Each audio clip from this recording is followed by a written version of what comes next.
Hi, this is Keith Sutton with Arkansas Farm Bureau. I'd like you to meet John Wallace, who owns a seed company here in Crawfordsville. Today we're going to talk with John mostly about his farming operation. John, tell us a little bit about what you farm here in Crittenden County. We're a normal farm. We farm rice, cotton, soybeans, what I describe as a row crop farm to people that generally ask that are non-farm related. And how many acres do you farm? We farm approximately 9,000 acres. I farm with my dad and brother. Okay, and you and your dad and your brother also are partners in Vincent Soybean and Grain Company. Yes. Tell us a little bit about what that's all about. Vincent Soybean and Grain Company evolved from the day when farmers would save seed that they planted from the field. They would bring it into us, and as you can see scattered around, we have a lot of small grain bins, and that's sort of like an individual mini storage. Farmer harvested his crop, saved a portion of it that he wanted to replant for the next season, delivers to us. We put it up in the fall. Fall harvest is over, the rush is now gone. We would take it out, clean it, condition it, put it back in 50-pound bags, bulk bags, or back in the grain bins that it came out of, and it would be right there waiting for the planting season for next year. That pretty well went away when the Variety Protection Acts started really getting strict, and you had traits that were coming along in the seed, and has now evolved into where we will do more storage for your retail sales, and the individual farmers' seed, instead of being in these grain bins, is now in these warehouses packaged from big seed companies.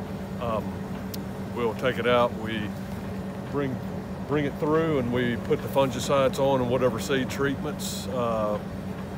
We still do individual processing. There's still some conventionals out there that come in, and we handle that much the same way we did 20, 30 years ago, and when I was in high school. So we're in early March talking right now. What's happening here at the seed company this time of year?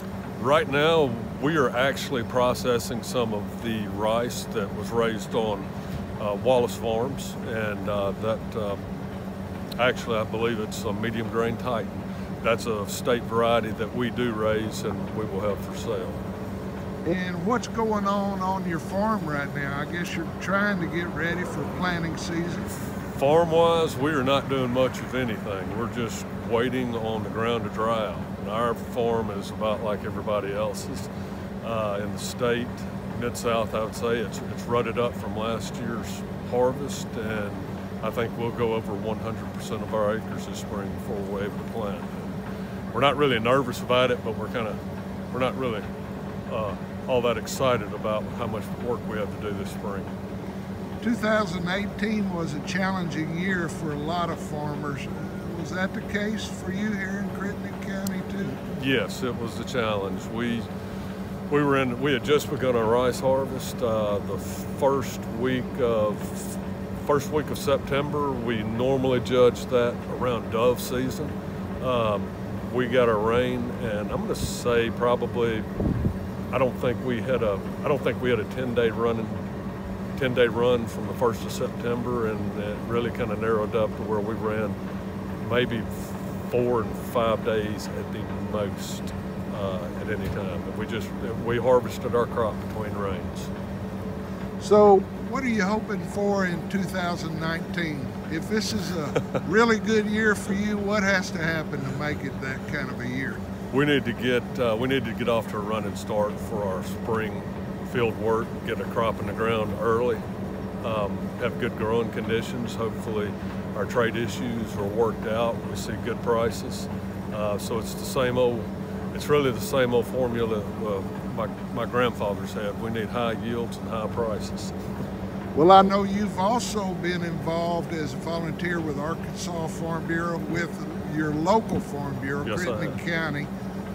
You're a past president? Yes, I am. Why is that important to you as a farmer to take time away from your seed business and your farm to work with Farm Bureau? Farm Bureau is a great advocate for the farmer, and it involves the farmers stepping up and giving our time to help the people that help us, help the organizations that help us. And the people that I've talked to, the past presidents, the members on our current board right now, everybody's happy to do that.